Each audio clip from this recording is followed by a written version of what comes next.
The future is urban. By 2030, urban areas are expected to grow by 1.4 billion, with that growth occurring almost entirely in the developing world. Cities will account for 60% of the world's population and 70% of the world's GDP. The urban environment will be the locus where drivers of instability will converge. It is the domain that by the year 2030, 60% of urban dwellers will be under the age of 18. The cities that grow the fastest will be the most challenged as resources become constrained and illicit networks fill the gap left by overextended and undercapitalized governments. The risk of natural disasters compounded by geography, climate changes, unregulated growth, and substandard infrastructure intersect to frustrate humanitarian relief. Growth will magnify the increasing separation between rich and poor. Religious and ethnic tensions will be a defining element in the social landscape.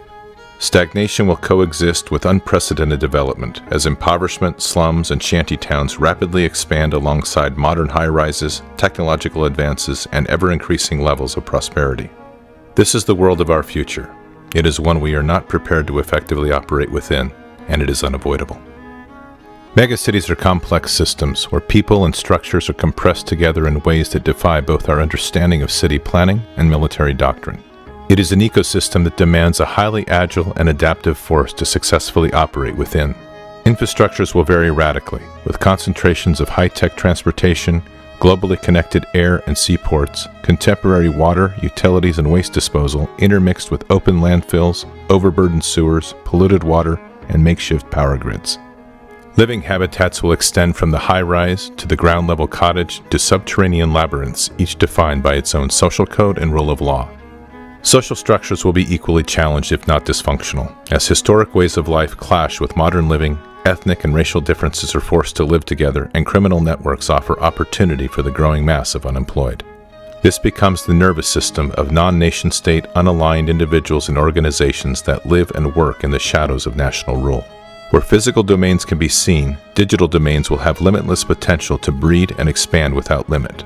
Digital security and trade will be increasingly threatened by sophisticated illicit economies and decentralized syndicates of crime to give adversaries global reach at an unprecedented level.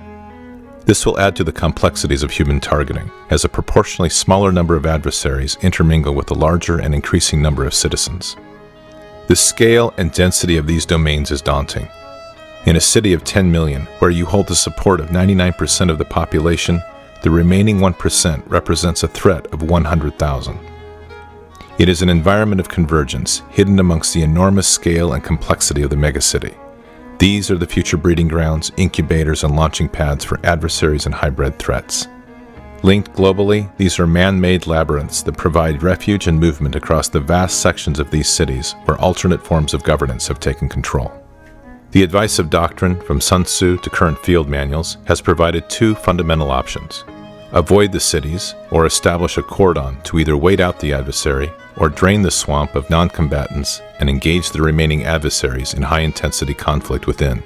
Even our counterinsurgency doctrine, honed in the cities of Iraq and the mountains of Afghanistan, is inadequate to address the sheer scale of population in the future urban reality. From the streets of Aachen to the Citadel and Way, we have defeated adversaries who attempted to use urban terrain to their advantage. Urban conflict is written deep into the Army's histories.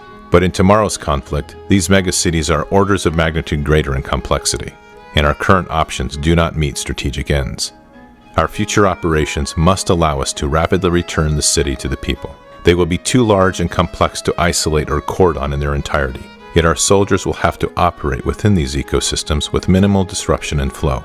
Our current and past strategies can no longer hold. We are facing environments that the masters of war never foresaw. We are facing a threat that requires us to redefine doctrine and the force in radically new and different ways. The future Army will confront a highly sophisticated urban-centric threat that will require that urban operations become the core requirement for the future land force. The threat is clear.